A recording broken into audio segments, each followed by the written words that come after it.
Hey guys, LC Comics here, back again with another video. I told you I'd be making more videos.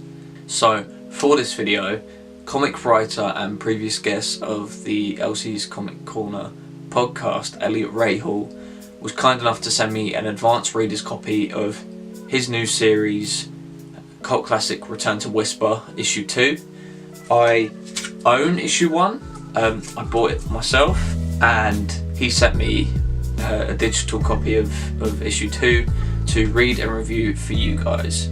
So what I'm going to do in this video specifically is I'm going to review the first 2 issues, issue 1 and issue 2, to give you my thoughts on the series so far, and then hopefully I'll be able to go issue by issue and review the rest for you and let you know what I think.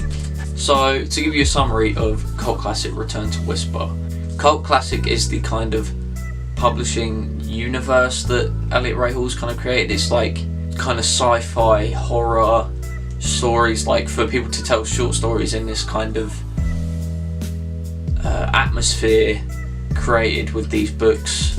This is the first main series, the first mini-series released under this print. I believe there was a book of short stories previously released under the cult classic banner.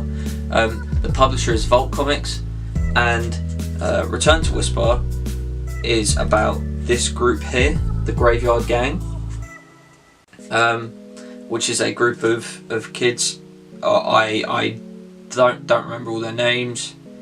One of them's called Wyatt, Dwayne, Ian, Sparrow. Variety of names, variety of people. It's about them now and about them in the past, so it cuts between flashbacks and currently. And this group of kids, it's been compared a lot to the Goonies, that they are essentially trying to find this, they want to find this treasure. I think the first issue did a great job of telling you briefly about, because it's a big cast. First issue did a great job of telling you briefly about everyone, and then it focused on like 3 different characters and kind of fleshed them out more and gave them their own story. And I thought they would be like the main focuses of the series, and then I read issue 2 and different characters got more focus. So I like how that's done, how because it's such a big group of characters, certain characters will get focused on more in issues to kind of flesh them out as well as progress the story. I like how it jumps back and forth between the future and the present, so you can see where they were and where they are. In the future, one of them, minor spoiler, one of them has just died, and it brings them all back together, which then adds for like, oh, this is what we said we were going to do 15 years ago, here's what we're doing now. Our lives didn't turn out how we expected, and it kind of it deals with the themes of that, and like how, you know, they hate what their lives has become. They hate how they've all become disconnected from each other. But yeah, I really enjoyed the mystery that was set up in the first issue specifically. It sets up about them trying to find this book that will lead them to treasure that's worth millions, basically. And the first issue sets it up really well. It sets up the dynamic between the group when they were kids, and then how the dynamic has changed when now that they're adults. And it does it really well, and it's complemented really well by, I'm not sure of the artist's name, last name Kuna, I think. Really sorry, I don't know, but it's complemented really well by their art style. Let me just open this up so I can show you.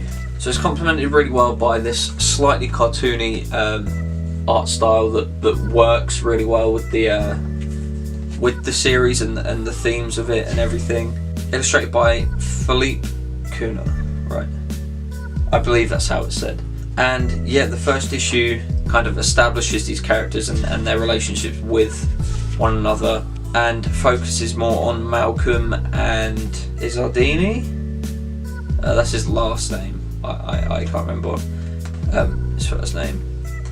And yeah, it's really cool. It sets up a really good mystery around, you know, what happened to the one member who isn't with them anymore, and why have their lives all turned out how they have, and you know, what's causing all these bad things to happen.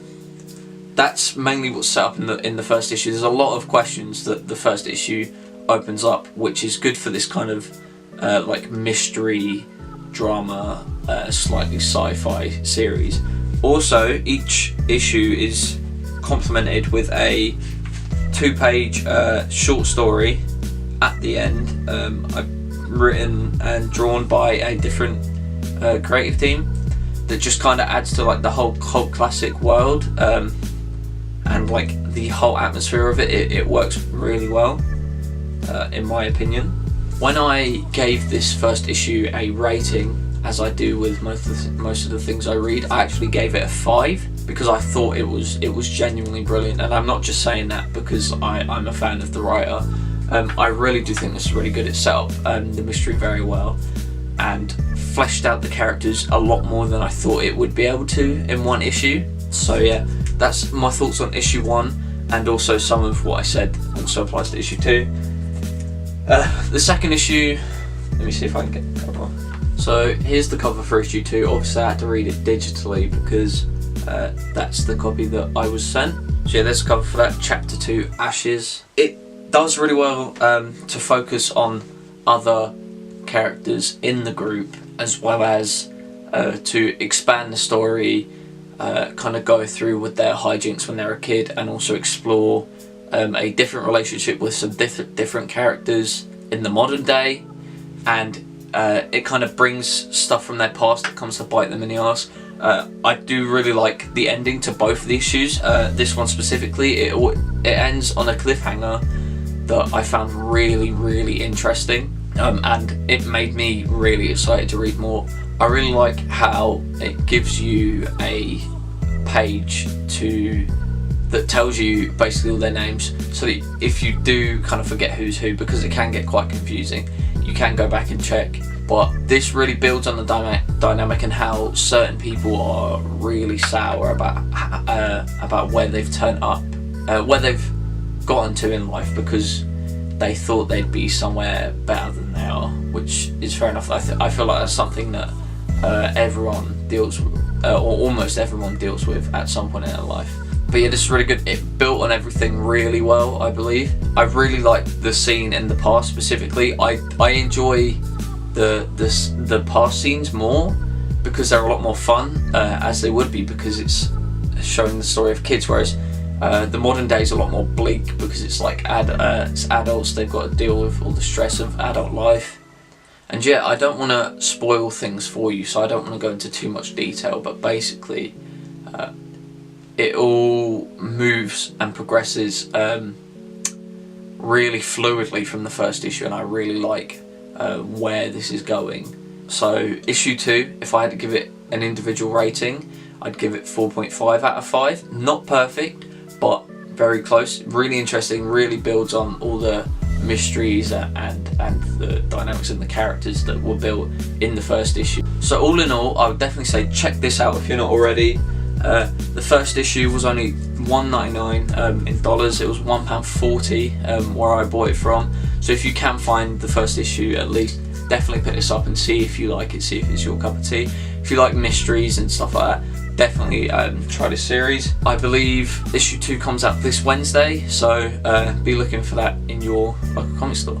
But yeah, I've been LC Comics. If you like the video, leave a like, subscribe if you're new, if you like comic related content, and I'll see you next time.